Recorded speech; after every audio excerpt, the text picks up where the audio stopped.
மீகா என்கிற புஸ்தகம் 7வது அதிகாரம் 15வது வசனம் வாசியுங்கள். நீ எகிப்து தேசத்திலிருந்து புறப்பட்ட நாளில் நடந்தது போலவே அதிசயங்களை காண பண்ணுவேன். உன்னை அதிசயங்களை காண பண்ணுவேன். ஒரு நிமிஷம் கண்களை மூடி கருத்து வைத்து சொன்னால், ஆண்டவரே இந்த வசனத்து மூலமாக எங்களோடு கூட பேசும். உம்முடைய வார்த்தைக்காக நாங்கள் இடத்துல வந்திருக்கிறோம். ஆவியானவர் உம்முடைய வார்த்தைகளை நீ கட்டளையிடும். எல்லா செவிகளையும் திறந்தருளும். இயேசுவின் நாமத்தில் பிதாவே, ஆமென். அல்லேலூயா. ஸ்தோத்திரம். மறுபடியும் எல்லாம் சேர்ந்து அந்த வசனத்தை வாசிப்போம். என்ன அந்த வசனத்தில் ஒரு வாக்குத்தத்தமான வார்த்தை எல்லாம் சேர்ந்து சத்தமாக சொல்லுங்க பார்க்கலாம்.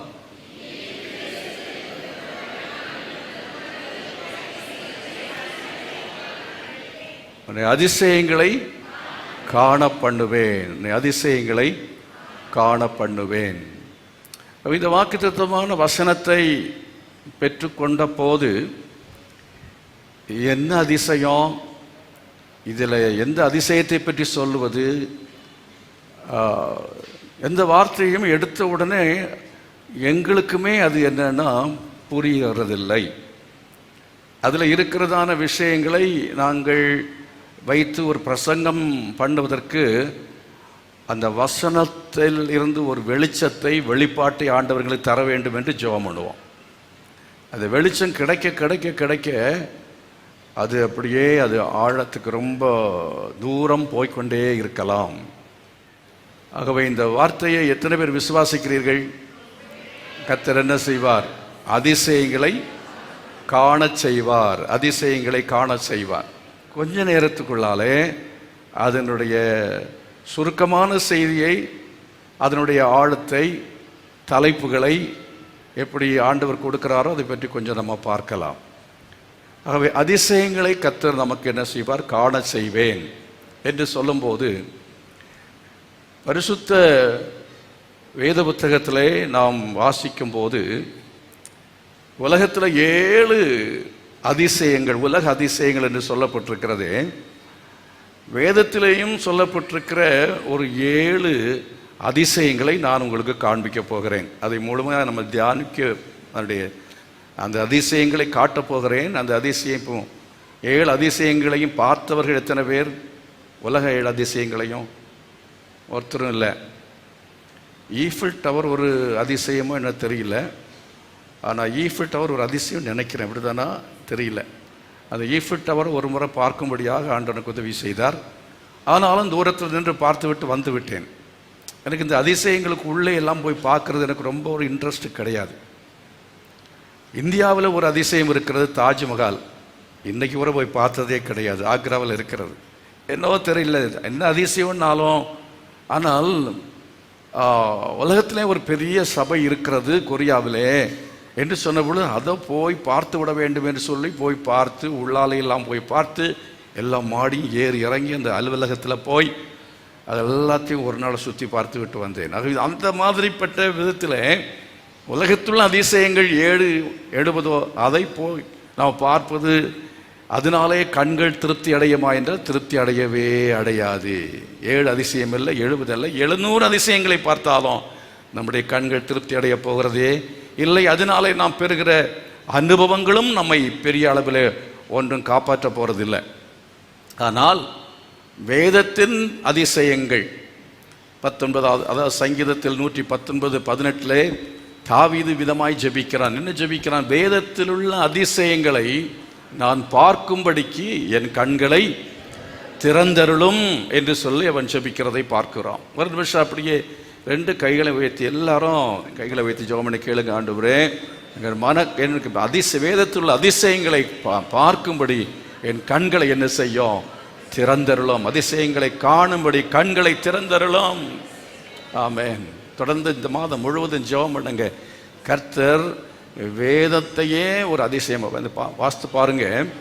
ரோமர் நிருபத்தில் 1ஆம் அதிகாரம் 4வது வசனம். The book of Romans chapter 1 verse 4. ரோமர் நிருபம் 1ஆம் அதிகாரம் 4வது வசனம். குறித்துக் கொள்ளுங்கள். வேத பகுதிகளை வாசிக்கலாம். இயேசு கிறிஸ்துவை குறித்து தேவன் தம்முடைய தீர்க்கதரிசிகள் மூலமாய் பரிசுத்த வேதாகமங்களில் நம்பர் முதல் உலக அதிசயம் அல்ல இது. உலக அதிசயத்தைங்கிறத விட அதுக்கு அப்பாற்பட்டதான பெரிய பரலோகத்தில் உள்ள ரகசியம். இல்லைன்னா உலக அதிசயத்தை விட இது மேலான அதிசயம். இது எப்படி சொல்வதென்றே தெரியவில்லை. அதிசயத்துக்கெல்லாம் அதிசயம். அப்படிப்பட்டதான the great wonders, one among that wonder is என்ன தெரியுமா? வேதாகமம், the Bible, வேத புத்தகம்தான். அதாவது முதலாவது இருக்கிற பெரிய அதிசயமாக இருக்கிறது. கரங்களை வைத்து கர்த்தரை மகிமைப்படுத்தால் அல்லேலூயா. அதாவது தான் அங்கே சங்கீதக்காரன் 119 சங்கீதத்திலே அவன் என்ன எழுதி, வேதத்தின் அதிசயங்களை காணும்படி என் கண்களை என்ன செய்யும், திறந்தருளும் என்று சொல்லி அவன் ஜெபிக்கிறதை பார்க்கிறோம். அருமையானவர்களே, இந்த பரிசுத்த வேதாகமம் நம்முடைய கையில் வந்திருப்பது ஒரு அதிசயம். வராது ஆமென். ஏன்னா it is the cheapest book. நமக்கு எல்லா புஸ்தகத்தோட சீப்பஸ்டாக கிடைக்கிறது. இதில் வேறு கன்செஷன் கிடைக்குமா அப்படின்னு கேட்டு வாங்கி அதாவது எங்கேயாவது இரவலுக்காக வாங்கி கையில் வச்சிருக்கிறோம் பாருங்க. அதனால தான் இது இதனுடைய வேல்யூ தெரியல. உலகத்தில் எத்தனையோ பேருக்கு என்ன இல்லை, எத்தனையோ மொழிகளிலே இந்த வேதாகமம் இல்லை. எத்தனையோ பேருக்கு இதை காண அவருடைய மொழியிலே இதை காண்பதற்கான வாய்ப்பு இல்லை. எத்தனையோ தேசங்களிலே இது இன்னும் அனுமதிக்கப்படவில்லை. நம்முடைய கண்கள் இந்த புஸ்தகத்தை காண்கிறதே. அதுக்காக கரத்தில் இந்த புஸ்தகத்தை எடுத்து, ஆண்டவரே இந்த புத்தகத்தை நீர் என் கையில் தந்திருக்கிறதுக்காய் ஸ்தோத்திரம். இதை காணும்படி, இந்த புஸ்தகத்தை என் மொழியிலே காணும்படி இவ்விதமாக இதை கர்த்தாவே, இதை நல்ல விதமாக இந்த தமிழ் வளர்ச்சி முன்னேற்றம் அடைந்து இந்த வேத புத்தகத்தினுடைய மொழிபெயர்ப்புகள் கர்த்தாவே வளர்ச்சி அடைந்து என் கையில் இன்றைக்கு நல்ல விதமாய் ஒரு புத்தகமாக இருப்பதற்காக உம்மை துதிக்கிறேன் என்று சொல்லி கர்த்தரை நாம் துதிப்போம். ஹல்லேலூயா.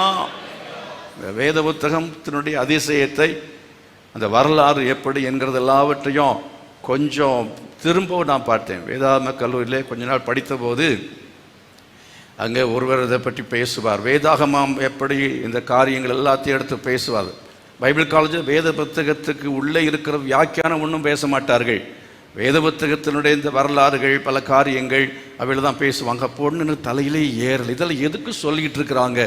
அதுக்கு பதிலாக இது பைபிள்லேருந்து 4 பிரசங்கத்தை பண்ணலாமே. பைபிள் காலேஜில் பிரசங்கமே கேட்க முடியாது இல்லையே அப்படின்னு யோசிப்பேன்.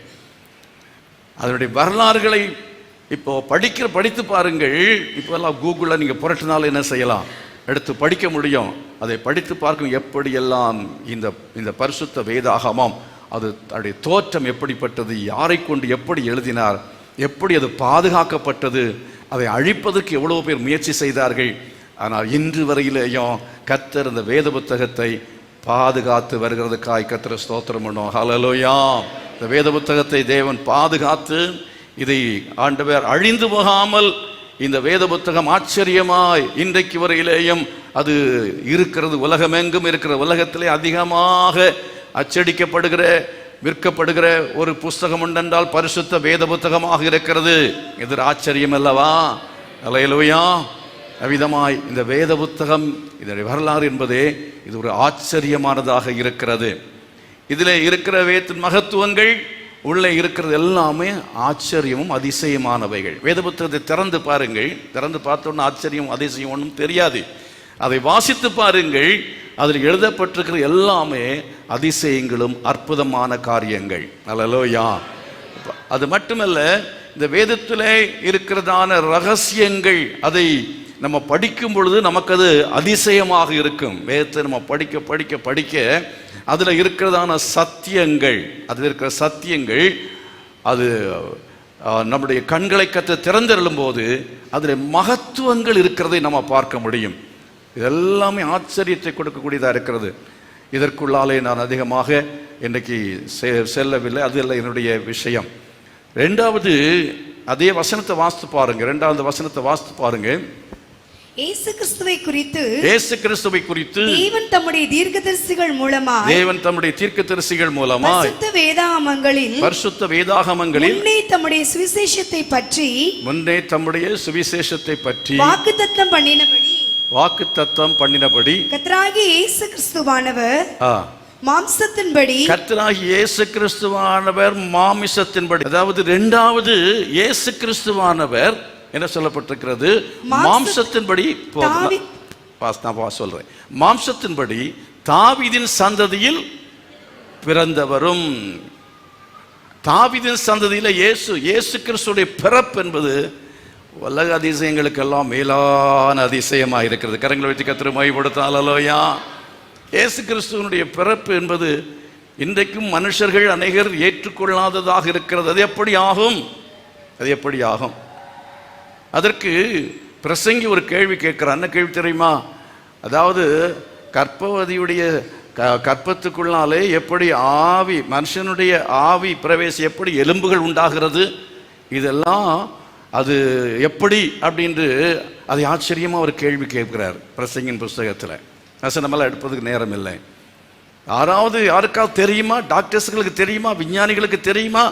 எப்படி மனுஷனுக்குடைய ஒரு ஸ்திரீனுடைய ஒரு மனிதன் எப்படி உருவாகிறான் அப்படிங்கிறதை நினைத்து பார்க்க முடியாது. ஆச்சரியமாய் தேவன் அதை செய்கிறார்.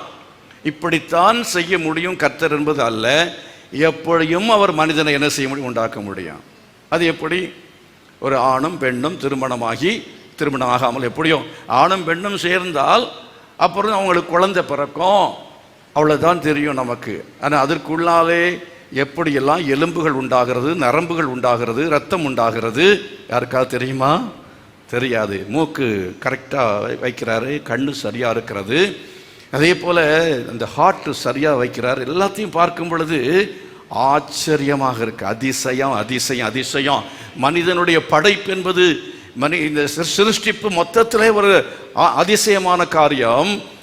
அதை மனிதனுடைய சிருஷ்டிப்பு, அதை பேர் அதிசயமான விஷயமாக இருக்கிறது. மனிதன் இப்படித்தான் பிறக்க வேண்டும் அப்படி என்று இன்றைக்கு கர்த்தர் அப்படி ஆதாமுக்கு பிறகு பிறப்புக்கென்று ஒரு சிஸ்டத்தை தேவன் ஏற்படுத்தி ஆட்டோமேட்டிக்காக நடந்து கொண்டிருக்கிறது. அது ஒவ்வொரு மனுஷனையும் ஆண்டவர் கற்பத்தில் உண்டாக்கி அதை அப்படி வச்சு அப்படிலாம் பண்ணுறது அப்படிங்கிற சிஸ்டத்தை, ஒரு மெஷினை உண்டு பண்ணி ஒரு ஃபேக்ட்ரியில் வச்சுட்டா, கம்ப்யூட்டரில் கனெக்ட் பண்ணிட்டா அது ஓடி அது என்னெல்லாம் ப்ரொடியூஸ் பண்ணணுமோ ப்ரொடக்ஷன் ஆகிறது மாதிரி கர்த்தர் மெயின் கம்ப்யூட்டராக இருந்து வேலை செய்கிறார். கரங்களை வச்சு கர்த்தர் மயப்படுதால் அல்லோயா.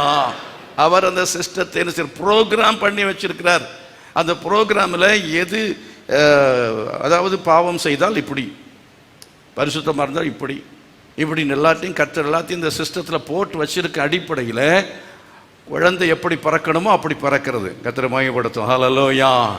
ஆகவே தேவனுடைய செயல் இது மகத்துவமானது, மகிமையானது, ஆச்சரியமானது. ஆனால் அதே வேளையில் இப்படித்தான் பறக்க முடியும், வேறு விதத்தில் பறக்க முடியாது என்றால் முட்டாள்தனமாய் பேசுகிறார்கள் என்று தான் நம்ம சொல்ல வேண்டும். ஏன்? முதல் மனிதன் எப்படி பிறந்தான்? முதல் மனிதனை கர்த்தர் என்ன செய்தார்? மண்ணினாலே உருவாக்கினார். அவன் கற்பத்திலே தோன்றவில்லை. இன்றைக்கு தோன்றின பிரகாரமாக முதல் மனிதன் தோன்றவில்லை. அவன் கற்பத்திலிருந்து வந்தவன் அல்ல, அவன் மண்ணிலிருந்து உருவாக்கினார் என்று வேதம் சொல்கிறது. அதை எப்படி உண்டாக்கினார்?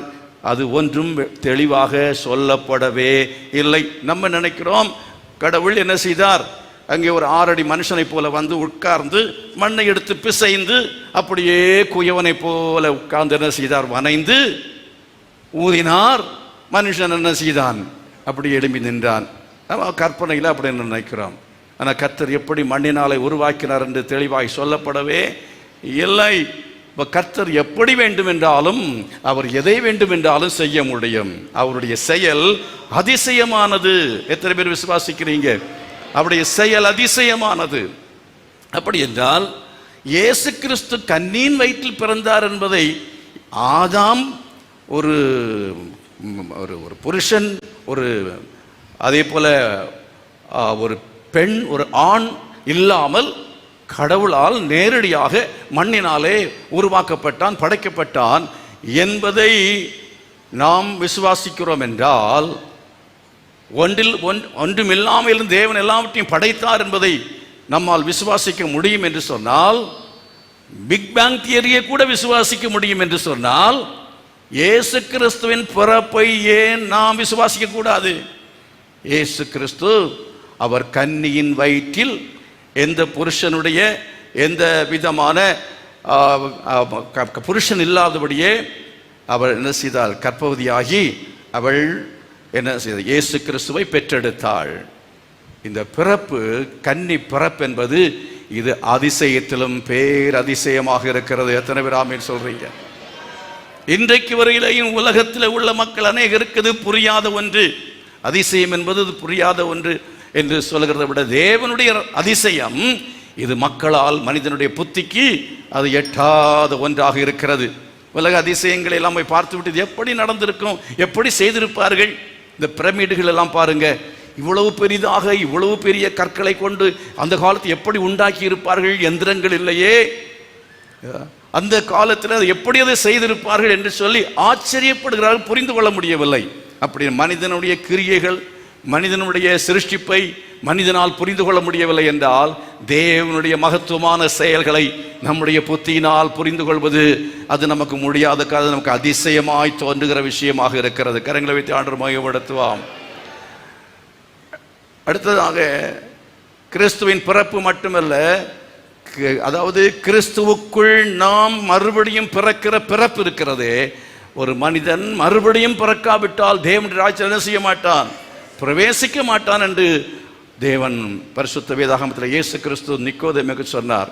அதே போல அதை நிக்கோதேமுக்கு சொல்லும் போது அவனுக்கு அது புரிந்து கொள்ள முடியவில்லை. அது எப்படி ஆகும் என்று சொல்லி அங்கே நிக்கோதேமு அந்த கேள்வியை கேட்கிறதை பார்க்கிறோம். குறித்துக் கொள்ளுங்கள், அது யோவான் சுவிசேஷம் 3ஆம் அதிகாரத்தில் எழுதப்பட்டிருக்கு. வீட்டில் போய் படித்து நீங்க பார்க்க வேண்டும். மறுபிறப்பை குறித்து வேத பண்டிதனாய் இருந்ததான நிக்கோதேமுவால் புரிந்து கொள்ள முடியவில்லை.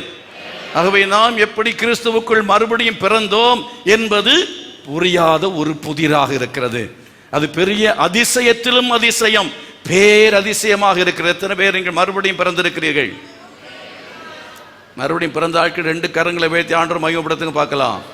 ஆண்டவரே, உமக்குள் நான் ஆண்டவரே மறுபடியும் பிறக்க அந்த அனுபவத்தை பெற்றுக்கொள்ள பரிசுத்த ஆவியான ஒரு உதவி செய்தீர். இந்த வேத வசனங்கள் மூலமாக கர்த்தாவே எனக்கு அந்த மறுபிறப்பின் அனுபவத்தை தந்ததுக்காக உமக்கு ஸ்தோத்திரம் என்று சொல்லி எல்லாரும் மறுபடியும் கரங்களை கொட்டி கர்த்தரை மகிமைப்படுத்துங்க. ஹல்லேலூயா.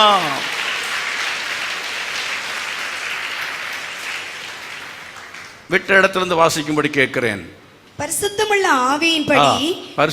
ஆவியின்படி தேவனுடைய சுதன் என்று மரித்தோரிலிருந்து உயிர்த்தெழுந்ததினாலே பலமாய் ரூபிக்கப்பட்ட தேவகுமாரனுமாய் இருக்கிறார். இது ரகசியம் மட்டுமல்ல, அதிசயம். கரங்களை வைத்து கர்த்தரை மகிமைப்படுத்துவோம். என்னது அதிசயம்?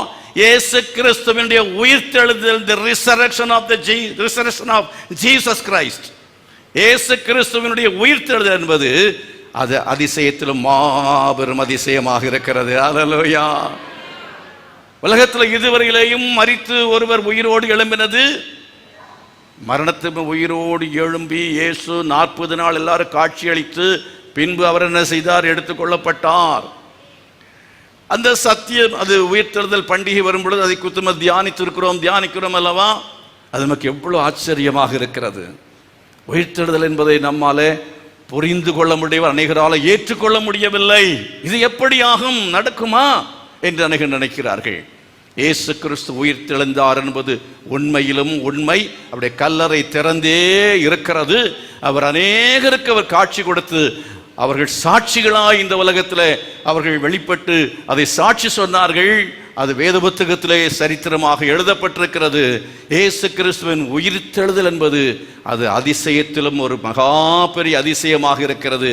ஏனென்றால் இயேசுவானவர் மறுரூப சரீரத்தில், அவர் மகிமையின் சரீரத்தில் அவர் உயிரோடு எழும்பினார். ஏன் என்று சொன்னால், நம்மை அவர் உயிரோடு எழுப்பதற்கு, உயிரோடு எழுந்திருப்பதற்கு, நம்மை உயிர்த்தெழுதல் தகுதி உள்ளவள் ஆக்கும்படி இயேசு அவர் என்ன முதற்பலனானார். கரங்களை வைத்து கர்த்தரை மகிமைப்படுத்தும். உயிர்த்தெழுகிறவர்கள் மத்தியில் உயிர்த்தெழுதலிலே அவர் முதற்பலனாக, அவர் முதலாவதாக உயிரோடு எழும்பி இருக்கிறார். பின்பு ஒரு நாளில் இயேசு வருகையிலே நாமும் அதை போல உயிரோடு எழும்ப போகிறோம். கரங்களை வைத்து கர்த்தரை மகிமைப்படுத்தும். 91ஆம் சங்கீதத்தில் 1வது வசனத்தில் வாசிக்கும் பொழுது ஆண்டவர் என்ன செய்யப்படுறார்? எழும்புங்கள் என்று சொல்லுவாராம். 90ஆம் சங்கீதத்தில் 2வது வசனம் என்று நினைக்கிறேன்.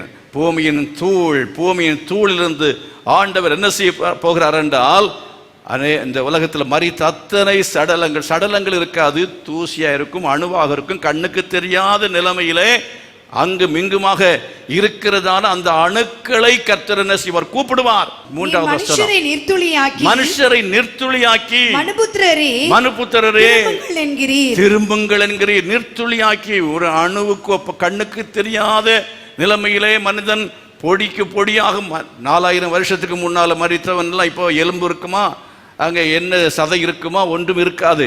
அது கண்ணுக்கு தெரியாத அணுவாக உலகத்தில் எங்கெங்க கடந்தாலும் ஆண்டவருடைய சத்தத்தை கேட்டவுடனே அன்றைக்கு வெளிச்சம் உண்டானது போல, சூரியன் உண்டானது போல, நட்சத்திரங்கள் உண்டானது போல, கடல் உண்டானது போல இந்த நிர்த்துளியாய் கிடக்கிற மன்னனுடைய அணுக்கள் எல்லாம் என்ன செய்ய வேண்டாம்? அது என்ன செய்யும்?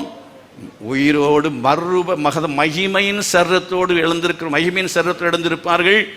மற்றவர்கள் அவர்கள் எந்த சரீரத்தோடு வருவார்கள் என்பது பற்றி ஆச்சரியமான காரியத்தை 1 கொரிந்தியர் 15ஆம் அதிகாரத்தில் வீட்டில் போய் வாசிங்க. அதெல்லாம் வாசிப்ப நேரம் இல்லை.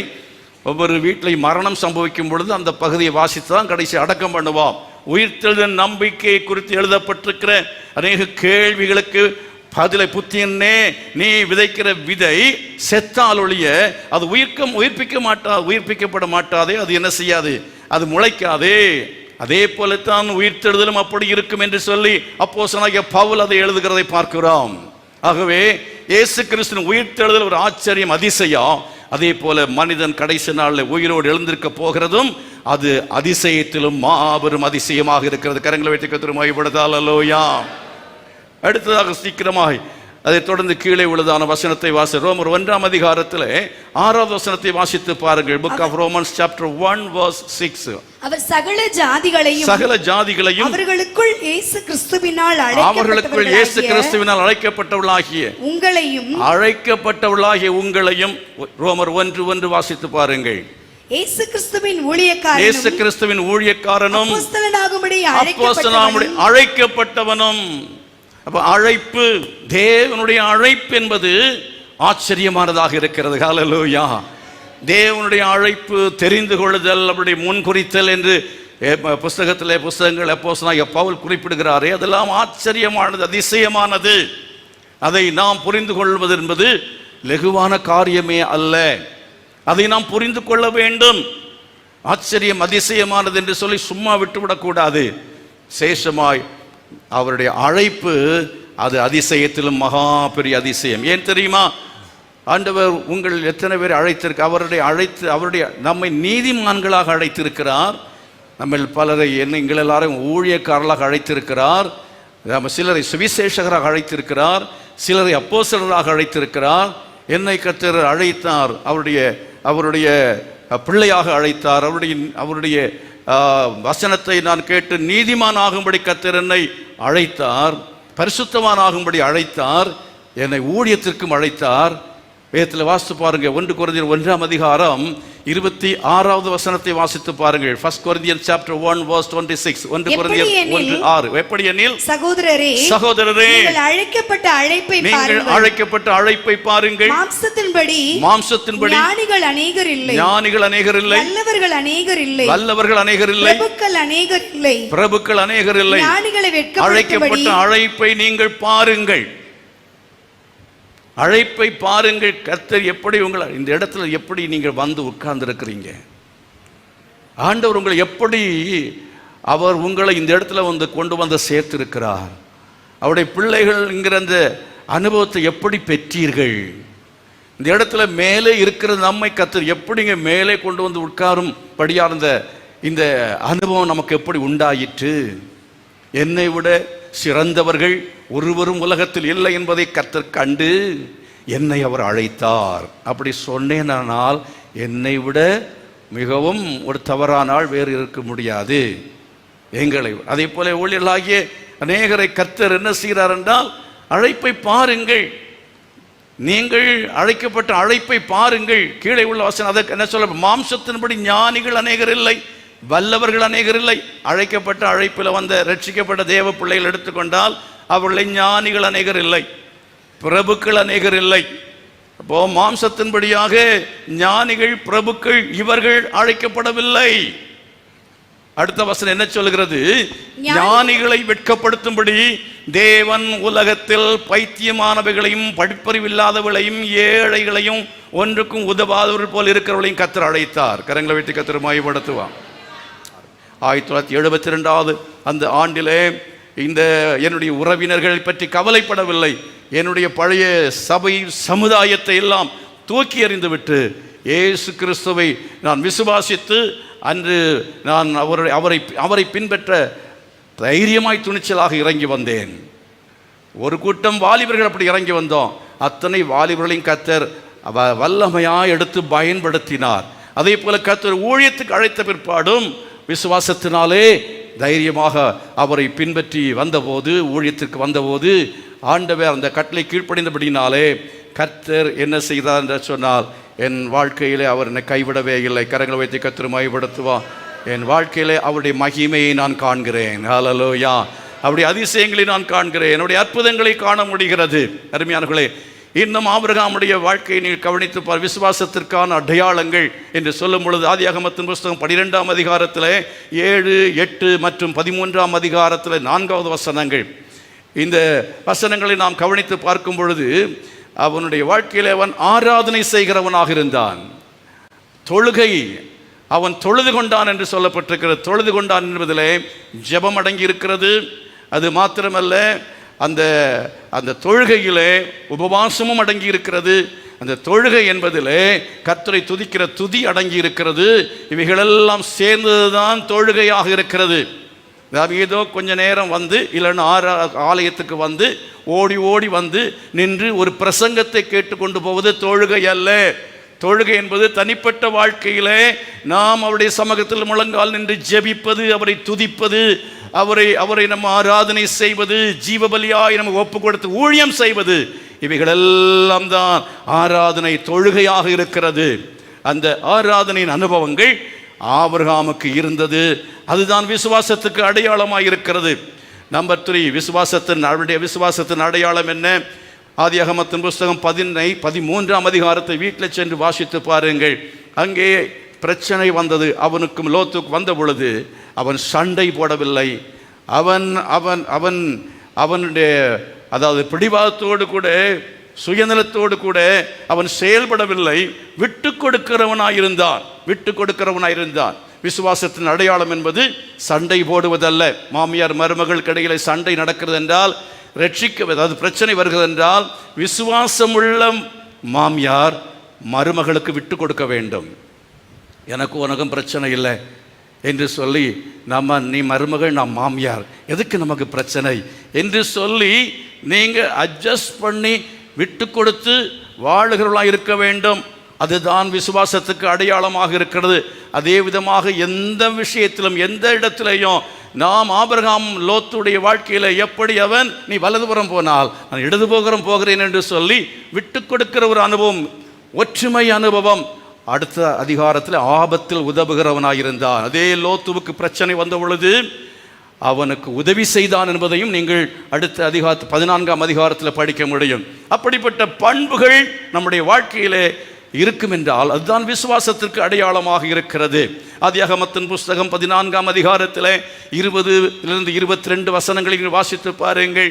அங்கே யுத்தத்தில் அவன் கைப்பற்றிய பொருட்கள் அதை கொண்டு வந்து வைத்திருக்கிற சமயத்தில் அந்த எதிரி நாட்டை சேர்ந்த அங்கே வாசிக்கிறோம் 20ஆம் அதிகாரம் ஒப்பு கொடுத்த உன்னதமான தேவனுக்கு ஸ்தோத்திரம் என்று சொன்னார். 21 வசனங்கள் 21 22 வசனங்கள். சோதோமின் ராஜா ஆபிரகாமை நோக்கி ஜனங்களை எனக்கு தாரும், பொருட்களை நீர் எடுத்துக்கொள்ளும் என்று சொன்னார். ஆபிரகாம் சோதோமின் ராஜாவை பார்த்து ஆபிரமை ஐஸ்வர்யனாக்கினேன் என்று ஒரு சரட்டை ஆகிலும் எடுத்துக்கொள்ள மாட்டேன் என்று உன்னதமான தேவனுக்கு தன் கைகளை என்ன செய்தான்? உயர்த்தினான். எத்தனை பேர் என் கை சுத்தம்னு எத்தனை பேர் சொல்லுவீங்க? கை உயரலையே. ஆராதிப்பதுக்காக கை உயர்த்தோன்னா உயரும்.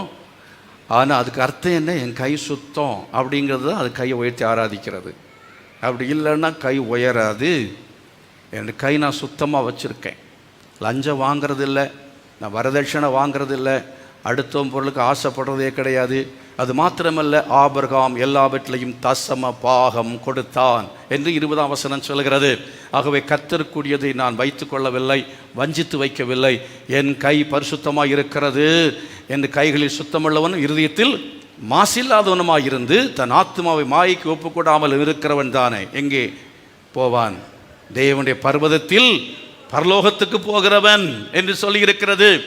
ஆகவே ஆலயத்துக்கு வந்து, அசம்பிளிஸ் ஆஃப் காட் ஆலயத்தில் வந்து அங்கே பதிவு செய்தால் போதும், அங்கே இருந்து உங்களுக்கு பரலோகத்துக்கு அனுப்பி விடுவார்கள் என்று வேதம் சொல்லவில்லை. கைகளில் சுத்தம் இருக்க வேண்டும், இருதயத்தில் மாசில்லாதவனாய் இருக்க வேண்டும். பரிசுத்தம், நம்முடைய வாழ்க்கை பரிசுத்தம் உள்ளதாக இருக்க வேண்டும். அப்படி இருந்தால் நாம் என்ன செய்வோம்? பரலோகத்துக்கு செல்வோம். அதான் விசுவாசத்துக்கு அடையாளமாக இருக்கிறது. ஆதியாகமம் 17ஆம் அதிகாரம் 1வது வசனத்திலே கர்த்தர் சொல்லுகிறார், நீ உத்தமனாயிரு என்று சொல்ல. உத்தமமாக அவன் இல்லை, ஆனால் அதுக்கு பிற்பாடு அவன் உத்தமனாக இருந்தான். புறஜாதிகளுடைய பழக்க வழக்கத்தின்படி அவன் வேறு விதமாக ஒன்று அவன் தவறு செய்யவில்லை. மனைவி மற்ற உலகத்தில் இருக்கிறதன்படியாக நமக்கு ஒரு பிள்ளை வேண்டும் என்றால் இப்படி அவளை ஆகாரம் என்ன செய்யுங்க, திருமணம் செய்து கொள்ளுங்கள். வேலைக்காரின்னு சொன்ன பாத்திரம் கழுவுறவல்ல, அவள் வேலைக்காரிகளுக்கெல்லாம் ஒரு தலைவியாக அந்த வீட்டில் இருந்தவள். அப்படிப்பட்டவளை, அவளும் ஒரு ஸ்டாண்டர்டான ஒரு ஆள் தான். அவளை என்ன செய்கிறார்? இவளுக்கு மறுமனையாட்டியாக அவள் ஏற்படுத்தி கொடுக்கிறாள். அந்த காரியத்தை கர்த்தர் ஒத்துக்கொள்ளவில்லை. நீ செய்தது தவறு என்று சொல்கிறார். உலக மார்க்கத்தில் உலகத்தில் உள்ளவர்கள் அப்படி செய்கிறார்கள், இப்படி செய்கிறார்கள். தாலி கட்டி கொள்கிறார்கள், மெட்டி போட்டுக் கொள்கிறார்கள். ஆகவே நானும் போட்டுக்கொள்கிறேன், நானும் செய்கிறேன். அவர்கள் அப்படி உடுத்துகிறார்கள், இப்படி அது செய்கிறார்கள், இது செய்கிறார்கள் என்று சொல்லி அவர்கள் போல நாம் செய்வோம் என்றால், அவர்கள் போல முடிவெட்டி கொள்கிறேன், அவர்களைப் போல ஜோடனை பண்ணி கொள்கிறேன், இப்படியெல்லாம் செய்தால் கர்த்தர் சொல்வார், நீ உத்தமனாயிரு. கரங்களை வைத்து கர்த்தரை மகிமைப்படுத்துவான். உலகத்தினுடைய பண்பாடு கலாச்சாரங்களை விட்டு வேறுபட்டு வாடுகிற வாழ்க்கை, அதுதான் விசுவாசத்துக்கு அடையாளமாக இருக்கிறது. கரங்களை வைத்து மறுபடியும் கர்த்தரை மகிமைப்படுத்துவோமாக. ஹல்லேலூயா. அது மாத்திரமல்ல, ஆதியாகமத்தின் புஸ்தகம் 1ஆம் அதாவது 18ஆம் அதிகாரத்தில் சொல்லி இருக்கிறது. 18ஆம் அதிகாரத்தில் நீங்கள் வாசிக்கும் பொழுது அந்த அதிகாரத்தில் சொல்லப்பட்டிருக்கிற முக்கியமான விஷயம், தூதர்களை கூட தெரியாமல் உபசரித்தார்கள் என்று பார்க்கிறோம். ஆகவே நம்முடைய வாழ்க்கையிலே நாம் என்ன செய்ய வேண்டும் என்றால், மற்றவர்களை உபசரிக்கிறவர்களாக இருக்க வேண்டும். வீட்டுக்கு வருகிற பாஸ்டர்ஸை உபசரிக்கணும், வீட்டுக்கு வருகிறதான விசுவாசிகளை உபசரிக்க வேண்டும், வீட்டுக்கு வருகிறதான மாப்பிள்ளை வீட்டு சொந்தக்காரர்களை, பெண் வீட்டில் உள்ளவர்கள், மனைவி கணவனுடைய வீட்டில் உள்ளவர்கள் வந்தால் அவளை தன்னுடைய வீட்டில் உள்ள அப்பா அம்மாவை உபசரிக்கிறதை விட அதிகமாக உபசரிக்கணும். கரங்களை வைத்து கர்த்தரை மகிமைப்படுத்துவோம். விளக்கமாக தான் பேசுறதுக்கு நேரம் இல்லை, சமயம் முடிந்து விட்டது. ஆகையினால இதை சொன்னால் அவங்க விளங்கிக் கொள்வீர்கள், புரிந்து கொள்வீர்கள். ஆகவே உங்களுடைய உபசரிப்பு எப்படி இருக்கிறது என்பதை கவனித்து பாருங்கள். எப்படி உபசரிக்கிறோம்? சிரித்த முகத்தோடு உபசரிக்கணும். வீட்டில் உபசரிக்கிறத விடுங்க, இங்கே வர்றதான ஆட்களை சிரித்த முகத்தோடு முன்னாலே நின்று உபசரிக்கிறதுக்கு ஆட்கள் தேவை. அல்லேலூயா. உட்கார வைக்கிறதுக்கு ஆட்கள் தேவை. அவர்களுக்கு நாம் எந்தெந்த விதத்திலெல்லாம் உதவி செய்ய வேண்டும், அப்படி உதவி செய்ய வேண்டும். புதிதாய் வருகிற ஆட்களை உபசரித்தால்தான் பிள்ளை பிறக்கும். ஹல்லேலூயா. அவங்க சொல்கிறாங்க, குறித்த காலத்தில் வருவேன், நீ கையில் ஒரு பிள்ளையை வைத்திருப்பாய். ஆமென். ஒரு ஆத்மா உங்களுக்கு தரணும்னா, ஆத்மாதாயம் உங்களுக்கு வேணும்னா உபசரிக்கிற குணம் இருக்கணும். சபையிலையும் வந்து உபசரிக்கிறதான ஒரு ஆளாக மாறுங்க. ஒன்றும் வேண்டாம், நீங்கள் கூட்டம் முடிந்த உடனே அவங்கள விசாரியுங்கள். அதுக்கு பிறகாவது என்ன செய்யுங்க, அவங்களோட சில வார்த்தை பேசுங்கள். அந்த விதமான ஒரு அனுபவம், உபசரிக்கிற அனுபவம். நிறைய பேசல, உபசரிப்பை பற்றி மட்டுமே பல மணி நேரங்கள் பேச முடியும். தியானியுங்கள். தலைப்பை மட்டும்தான் கொடுத்துருக்கிறேன், நீங்கள் அந்த வாரம் முழுவதும் நீங்கள் தியானிக்கலாம். கடைசியாக இங்கே ஆதியாகமத்தின் புஸ்தகம் 22ஆம் அதிகாரத்தில் அவனுடைய விசுவாசத்துக்கு அடையாளமாக ஒரே மகனை கர்த்தர் கேட்டார். அவன் அந்த மகனை என்ன செய்தான்? ஒப்பு கொடுத்தான், பலியாக ஒப்பு கொடுத்தான். எதை காட்டுகிறது? ஆண்டவர் ஒரே மகன் என்று பாராமல் அவர் கேட்டார். அதே போல் நம்ம வீட்டில் ஒரு மகன் இருக்கலாம், ஒரே மகள் இருக்கலாம். கர்த்தர் கேட்கிறார், அவனை என் ஊழியத்துக்கு ஒப்புக்கொடு என்று கேட்கிறார். நம்ம பிள்ளைகள் ஒருவனாக இருந்தாலும் எனக்கு ஒன்று தான் இருக்கிறது, அது எனக்கு வேண்டும் என்று சொல்லாமல் நம் ஊழியத்துக்கு ஒப்பு கொடுக்கிறோம் என்று சொன்னால், நம்முடைய சுயநலத்தை பார்க்காமல், நம்முடைய எதிர்காலத்தை பற்றி பார்க்காமல், கர்த்தருடைய ஊழியம், ஆண்டவருடைய ராஜ்யம் கட்டப்பட வேண்டும், அதற்கு என் சந்ததியை ஒப்பு கொடுக்கிறேன் என்று சொல்லி யார் அந்த மனப்பான்மையோடு ஒப்பு கொடுக்கிறார்களோ அவர்களுடைய அந்த ஒப்பு கொடுத்தலின் தன்மை தான் விசுவாசத்துக்கு அடையாளமாக இருக்கிறது. கரங்களை கொட்டி கர்த்தரை மையப்படுத்துவோம். ஹல்லேலூயா. ஆக என் பிரியமானவர்களே, இங்கே நம்ம 5 விஷயங்களை, அந்த உலக அதிசயம் அல்ல, அதுக்கு மேலான அதிசயமாக தெய்வீக அதிசயங்களை பற்றி 5 சொன்னேன். வேதாகமம், இயேசுவின் பிறப்பு, உயிர்த்தெழுதல், தேவனுடைய அழைப்பு, விசுவாச வாழ்க்கை. இனி விளக்கி நான் சொல்லவில்லை, குறிப்பு எழுதி கொள்ளுங்கள். அதே அதிகாரத்தில் ரோமர் 1ஆம் அதிகாரம் 16வது வசனத்திலேயும் 10ஆம் அதிகாரத்தில் 9, 10, 13 வசனங்களிலேயும் சொல்லப்பட்டிருக்கிற ரட்சிப்பு. ரட்சிப்பு என்பது அதிசயங்களாம் பேர் அதிசயமான காரியமாக இருக்கிறது. ரோமர் நிருபத்தில் 2ஆம் அதிகாரம் 6வது வசனம், 7வது வசனம், ரோமர் 1, 32, 2, 8, 12 ஆகிய வசனங்களை நாம் வாசிக்கும் பொழுது நித்திய ஜீவனை பற்றி வேதம் நமக்கு சொல்லுகிறது. அது உலக அதிசயங்கள்லாம் பெரிய அதிசயம். உலக அதிசயங்களுக்கு ஒப்பிட்டு பார்க்கவே முடியாது. மனிதனுடைய அதிசயங்கள் எல்லாவற்றை பார்க்கலும் தேவனுடைய பேரதிசயங்களில் 7 அதிசயங்கள் என்று சொல்லும் பொழுது ரட்சிப்பும் இந்த நித்திய ஜீவனும் கூட அடங்கும். ஹல்லேலூயா. நம்ம மரித்து போனால் நம்ம நித்திய ஜீவனை பெற்றுக்கொள்கிறோம். ஹல்லேலூயா. இன்று மரித்தாலும் நம்முடைய ஆத்மாவுக்கு நித்திய ஜீவனை தரும்படியாய் இயேசு கிறிஸ்துவின் மூலமாக அந்த நித்திய ஜீவனுக்கு எதுவான காரியத்தை தேவன் அவர் தீர்மானித்து, உலகம் உண்டாகும் போதாகவே தீர்மானித்து அந்த நித்திய ஜீவனை நாம் பெற்றுக்கொள்ளும்படியாக தேவன் அதை உலகத்துக்கெல்லாம் ஏற்படுத்தி இருக்கிறார். ஆக்கினைக்கு தப்புவிக்கும்படியாக தேவன் மகத்துவமான திட்டத்தை போட்டு செயல்படுத்தி வருகிறார். அதுக்கு தம்முடைய குமாரனை ஏற்ற வேளையிலே அனுப்பி நித்திய ஜீவனை பெற்றுக்கொள்ளும்படியாக தேவன் செய்துதான் அந்த மகா பெரிய ஏற்பாடுகள். அதுக்காக நாம் கர்த்தரை ஸ்தோத்திரம் பண்ணணும். தேவ சமூகத்தில் எல்லாரும் எழும்பி நிற்போமா? எல்லாரும் எழும்பி நிற்போம். கர்த்தருடைய சமூகத்தில் கரங்களை வைத்து சொல்லுவோம், ஆண்டவரே, உம்முடைய கிரியைகள் அதிசயமானவைகள். அந்த கிரியைகளை, அதிசயமான கிரியைகளை என் கண்கள் காணும்படி எனக்கு கண்களை திறந்தருளும் என்று சொல்லி கரங்களை வைத்து எல்லாரும் கேட்போமா? கரங்களை வைத்து எல்லாரும் கேட்போமா? உம்முடைய கிரியைகள் அதிசயமானவைகள், அந்த அதிசயமான கிரியைகளை காணும்படி என் கண்களை நீ திறந்தருளும் என்று சொல்லி கேட்போம். எல்லாம் கைகளை வைத்து வாய்களை திறந்து கேளுங்க. உம்முடைய கிரியைகளை காணும்படி என் கண்களை நீ திறந்தருளுவீராக. உம்முடைய கிரியைகளை காணும்படி என் கண்களை நீ திறந்தருளுவீராக. உம்முடைய கிரியைகள் என் கண்கள் காண வேண்டும் ஆண்டவரே. நல்ல கைகளை வைத்து ஆண்டு சத்தமா ஜெபிங்க. வேதத்தின் மகத்துவங்களை காணும்படி, அதிசயங்களை காணும்படி என் கண்களை திறந்தருளுவீராக. வேதத்தின் அதிசயங்களை நான் பார்க்கும்படி என் கண்களை நீ திறந்தருளுவீராக. மோசே ஜெபித்தான், உம்முடைய மகிமையை நான் காண வேண்டும் என்று சொல்லி ஜெபித்தான். எல்லாம் கைகளை வைத்து கேளுங்க. ஆண்டவரே, உம்முடைய மகிமையை நான் காண்பியும், உம்முடைய மகிமையை நீர் காண்பியும். தேவன் மேகத்தில் இறங்கி அந்த மகிமையை காண்பித்தார். அதே போல கர்த்தர் தம்முடைய மகிமையிலே இறங்கி தம்முடைய முகத்தை நமக்கு காண்பிப்பாராக. அவருடைய மகிமையை நமக்கு காண்பிப்பாராக. எத்தனை பேருடைய மகிமையை காண வேண்டும் என்று விரும்புகிறீர்கள்? ஓ ஹல்லேலூயா. சத்தமாய் தேவ சமூகத்தில் இன்னும் சத்தமாய், இன்னும் சத்தமாய், இன்னும் சத்தமாய் எல்லாரும் கரங்களை வைத்து ஆண்டவரே, என் கண்கள் திறக்கப்படுவதாக, என் கண்கள் திறக்கப்படுவதாக. உம்முடைய அதிசயங்களை காணும்படியாய் என் கண்கள் திறக்கப்படுவதாக. என் பயங்கள் நீங்கும்படி, என் அவிசுவாசம் நீங்கும்படியாக. தகப்பனே, உம்முடைய மகத்துவத்தை என் கண்கள் காண வேண்டும். எனக்குள்ளே ஒரு ஆத்மீக ரட்சிப்பு உண்டாக வேண்டும். அதற்காக என் கண்களை திறந்தருளுவீராக. ஓ, நித்திய ஜீவனை குறித்ததான அறிவை பெற்றுக் கொள்ளும்படியாய் என் கண்களை நீ திறந்தருளுவீராக. உம்முடைய அழைப்பை புரிந்து கொள்ளும்படியாய் என் கண்களை திறந்தருளுவீராக. உயிர்த்தெழுதலை பற்றியதான் நம்பிக்கையை நான் உடையவனாய் மாறும்படியாய் என் கண்களை நீ திறந்தருளுவீராக. ஓ, விசுவாச வாழ்க்கையிலே கர்த்தர் என்னை அற்புதமாய் நடத்துகிறதை காணும்படியாக என் கண்களை நீ திறந்தருளுவீராக. ஓ ஹல்லேலூயா. அழைத்த தேவன் என் ரட்சிப்பை நிறைவேற்றுவதற்கு நீர் வல்லமையுள்ள தேவனாக இருக்கிறீர் என்பதை காண்படியாய் என் கண்களை திறந்தருளும் என்று சொல்லி கரங்களை கொட்டி எல்லாரும் கர்த்தருடைய நாமத்தை மகிமைப்படுத்தி எல்லாரும் ஒரு ஸ்தோத்திரத்தோடு துதியுங்கள். ஹல்லேலூயா. உமக்கு ஸ்தோத்திரம். Thank you Jesus. உமக்கு ஸ்தோத்திரம் ஆண்டவரே. ஹல்லேலூயா. Glory to God. உமக்கு நன்றி செலுத்துகிறோம் ஆண்டவரே. உன்னை அதிசயம் காண செய்வேன். கர்த்தர் சொல்கிற வாக்குத்தத்தத்துக்காய் கர்த்தருக்கு ஸ்தோத்திரம். எத்தனை பேர் விசுவாசிக்கிறீங்க? உங்கள் அதிசயங்களை காண பண்ணுவேன் என்று கர்த்தர் சொல்லுகிறார். அதிசயங்களை காண பண்ணுவேன் என்று கர்த்தர் சொல்லுகிறார். விசுவாசத்தோடு கரங்கள் வச்சு, ஆண்டவரே இந்த மாதத்தில் எங்களை அதிசயங்களை காண பண்ண போகிறதுக்காக உமக்கு ஸ்தோத்திரம் என்று சொல்லி எல்லாரும் கர்த்தரை ஸ்தோத்திரம் பண்ணுவோமா? எல்லாரும் கர்த்தரை ஸ்தோத்திரம் பண்ணுவோம். எல்லாரும் கர்த்தரை ஸ்தோத்திரம் பண்ணுவோமா?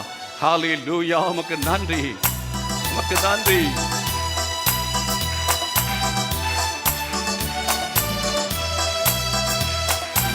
அதிசயம் காண செய்வே, நீ அற்புதம் கண்டிடுவாய். அதிசயம் நீ அற்புதம் கண்டிடுவாய்.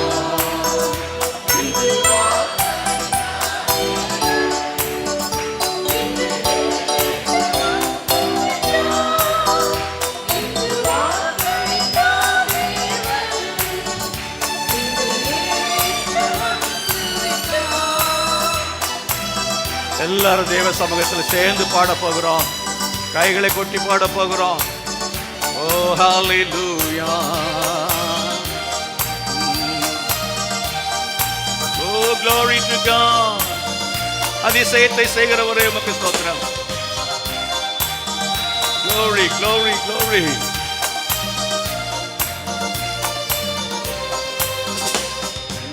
அதிசயம் காண செய்வே, நீ அற்புதம் கண்டிடுவாய். உன்னை அதிசயம் காண செய்வே, நீ அற்புதம் கண்டிடுவாய். இன்று வாக்களித்தா தேவன் இன்று நிறைவேற்ற வந்துவிட்டார். இன்று வாக்களித்தா தேவன் இன்று நிறைவேற்ற வந்துவிட்டார்.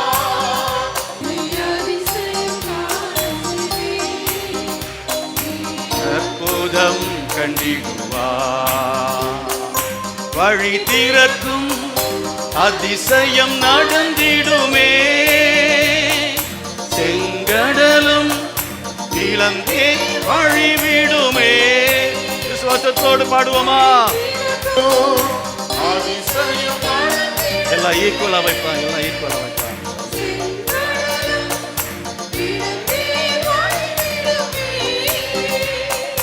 தடைகளெல்லாம் அகர்ந்தே போகுமே. இடர்களெல்லாம் எங்கே மறைந்திடுமே. சொல்லுங்க எல்லாரும். தடைகளெல்லாம் தகர்ந்தே போகும்.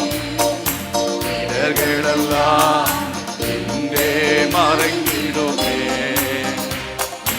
அதிசயம் காண செய்வே, நீ அற்புதம் கண்டிடுவாய். உன்னை அதிசயம் காண செய்வே, நீ அற்புதம் கண்டிடுவாய். குறைகளெல்லாம் நிறைவாகும் அதிசயமே. இறை மகனா இயேசுவால் நடந்திடுமே. குறைகளெல்லாம் நிறைவாக்கும் அதிசயமே. இறை மகனா இயேசுவால் பாதையெல்லாம் மறைந்தே போகும். மறைந்தே போகுமே. பாதையெல்லாம் நெய்யாய் பொழிந்திடுமே. பாதையெல்லாம் மறைந்தே போகுமே. பாதையெல்லாம் நெய்யாய் பொழிந்திடுமே. உன்னை அதிசயம் காண செய்வே, நீ அற்புதம் கண்டிடுவாய். உன்னை அதிசயம் காண செய்வே, நீ அற்புதம் கண்டிடுவாய். ஓ ஹல்லேலூயா. நல்ல கரங்களை உயர்த்தி ஆண்டவரே உமக்கு ஸ்தோத்திரம். நீர் எங்கள் வாழ்க்கையிலே செய்து கொண்டிருக்க அதிசயங்களுக்காய் ஸ்தோத்திரம். அநேக அதிசயங்களை காண செய்தீர். இந்த 2023 அநேக அதிசயங்களை காண செய்ததுக்காய் ஸ்தோத்திரம் என்று சொல்லுங்க. நல்ல கைகளை வைத்து ஸ்தோத்திரம் என்று சொல்லுங்க. 2024 வருடத்தில் இன்னும் கர்த்தர் அநேக அதிசயங்களை எங்களுக்கு காண்பிக்க போறதுக்காய் ஸ்தோத்திரம் என்று விசுவாசத்தோடு அவரை மகிமைப்படுத்துங்கள். விசுவாசத்தோடு அவரை மகிமைப்படுத்துங்கள். ஹல்லேலூயா. தகப்பனே, உம்முடைய வாக்குத்தத்த வசனத்தின்படி கர்த்தர் எங்களுக்கு அதிசயங்களை காண செய்யும்படி கேட்கிறேன். ஒவ்வொருடைய வாழ்க்கையிலும் அது நடக்கட்டும், சம்பவிக்கட்டும். ஒவ்வொருடைய கண்களையும் திறந்தருளும்படி செபிக்கிறேன் இயேசுவின் நாமத்தில் பிதாவே, ஆமென். நம்முடைய கர்த்தர் இரட்சகருமாய் இருக்கிற இயேசு கிறிஸ்துவின் கிருபையும் பிதாவாகிய தேவனுடைய அன்பும் பரிசுத்த ஆவியானுடைய அந்யோன்யமும் சமாதானம் பாதுகாவலும் நம் அனைவரோடு சகல பரிசுத்தவான்களோடு கூட இன்னும் நிலைத்திருப்பதாக. ஆமென். God bless you. உங்கள் எல்லாரையும் கர்த்தர் ஆசீர்வதிப்பாராக.